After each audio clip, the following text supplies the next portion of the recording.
Hello प्रिय YouTube वासियों, मैं आपके सामने उपस्थित हूँ एवरेज चैप्टर का एक फिर से इंपॉर्टेंट क्वेश्चन लेकर के, जो कि अब तक कई कम्पिटेटिव एग्जाम में रिपीट हुआ है। इसे हम देखेंगे एक शॉर्ट ट्रिक के माध्यम से। तो क्वेश्चन हमारा गिवन है, चार क्रमागत विषम संख्याओं का औसत 14 है। यदि इनमें अगली विषम संख्या को भी शामिल कर दिया जाए तो इन पांचों विषम संख्याओं का नया औसत क्या होगा। नया औसत बताना क्या होगा। तो हमें याद रखना, जो औसत होता है वो सेंटर की वैल्यू होती है, बीच की वैल्यू होती है। तो हमने इसे बीच में लिख लिया।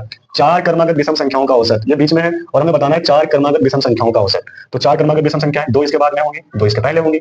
14 ये है, तो विषम संख्या हमारी अगली क्या होगी, 15। दूसरी विषम संख्या क्या होगी, वो होगी 17। 14 से पहले क्या होगा, 13 विषम संख्या होगी, और 13 से पहले जो होगी विषम संख्या वो हमारी 11 होगी। तो इसमें कहा हुआ, यदि इनमें अगली विषम संख्या को भी शामिल कर लिया जाए। ये तो विषम संख्या आपकी चार हो गई, उसके बाद में अगली विषम संख्या को शामिल कर लिया जाए तो 17 के बाद में आता है आपका 19। तो इन पांचों संख्याओं से जो नया औसत बनता है वो हमें बताना है क्या होगा। तो जो नया औसत बन रहा है वो हमें बताना है विषम संख्याओं का औसत। तो हमें क्या करना है, सम वाले से मतलब नहीं है, पांचों संख्याओं से मतलब है। 11, 13, 15, 17 और 19। मैंने बताया था कि औसत क्या होता है, जो बीच की वैल्यू होती है, जो कि आपका है 15। ऑप्शन हमारा बी करेक्ट हो जाएगा। इसी वहां के हमें बताना है कमेंट में कि इस क्वेश्चन का आंसर क्या होगा।